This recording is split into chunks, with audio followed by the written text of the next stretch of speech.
Oh, this has been a fantastic evening. There's no question here. Now, the Chinese love their feng shui. The program began at 8:08 p.m. local time on the 8th day of the 8th month of 2008. And as you might imagine, 8 is a lucky number here in the Chinese culture. But this was simply spectacular. It began with a series of 29 different fireworks throughout the city, beginning at Tiananmen Square, and they went off in a giant footstep pattern all the way to the Bird's Nest, the national stadium where the ceremony was taking place. More than 90,000 spectators watching and more than 15,000 performers a part of this incredible night. The United States contingent walking in late in the evening, looking very sharp, very sharply dressed in their navy blue blazers, white pants, and with matching white caps as well, white berets. So the games are here, the 29th Olympiad. Again, those 29 footsteps, by the way, representing the 29th Olympiad here in Beijing in 2008. Now,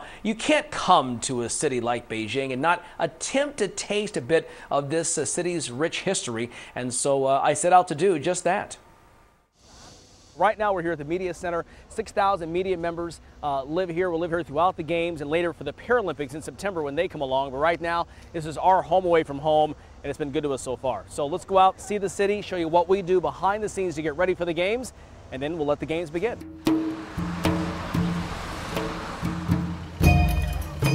Well, we got through the checkpoint, and so now here we are at Tiananmen Square. It's like a big festival. Everyone's here just taking pictures. Everyone's been very friendly. Everyone's saying ni hao, which is hello. With some of the things that happened this year, you kind of heard some things that would be an anti-American sentiment. We certainly have not felt that at all here today. Not at all.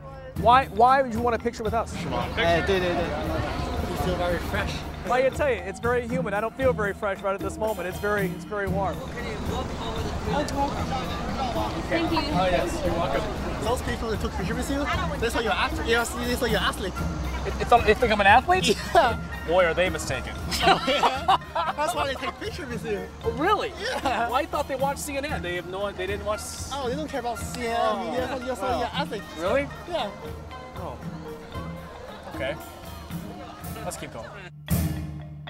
Picture's actually the picture of Chairman Mao. It's world famous. It's actually overlooking the whole square right here. It's repainted very often, and so they just take it down, repaint it, put it back up again.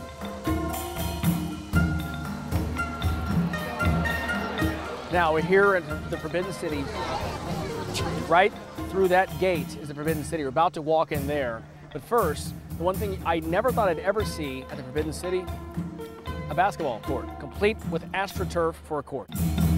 Well, we're finally here. Imagine this is your house, and the 3 gates we just went through are your garden. This is the house, the Emperor's home, here in the Forbidden City. It is a massive structure, impressive, that has stood the test of time over centuries. We talked about 8 being a lucky number. 9 is considered the most powerful number. And so in the Emperor's Palace there in the Forbidden City, there are exactly 9,999 rooms. And no, I didn't go through them all. Let's go back to you. Larry, that was a cool look behind the scenes. I'm curious, there's been a lot of talk about the air quality in China. And of course, they have really gone to great lengths in the recent weeks and months to try and make it as clean as possible. We've already seen some U.S. athletes don those masks to much controversy across the world. When you're walking around and as you look up to the sky, these last couple of days, what does it look like there? Well, as I was joking in another report earlier today, the 80s song, the Bangles' Hazy Shade of Winter, that's what it looks like every day here in August. It is a thick smog that really limits your visibility out in the distance. I mean, I'm not sure if there are mountains around in either direction because I can't see that far.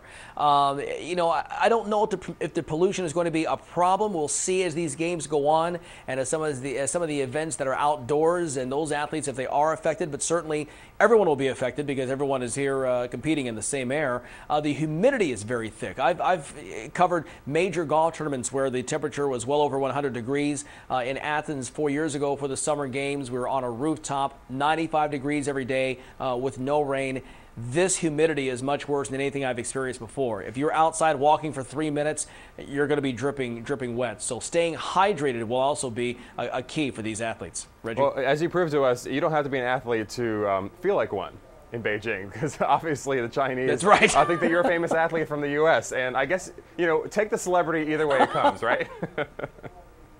Larry Smith, thanks so much. Right. The funny thing is, Yeah. they absolutely, they weren't used to seeing Westerners. That's the unusual thing. And so they just weren't used to seeing people from the U.S., people with brown skin. That was very unusual. And so we became sort of a spectacle there in Tiananmen Square.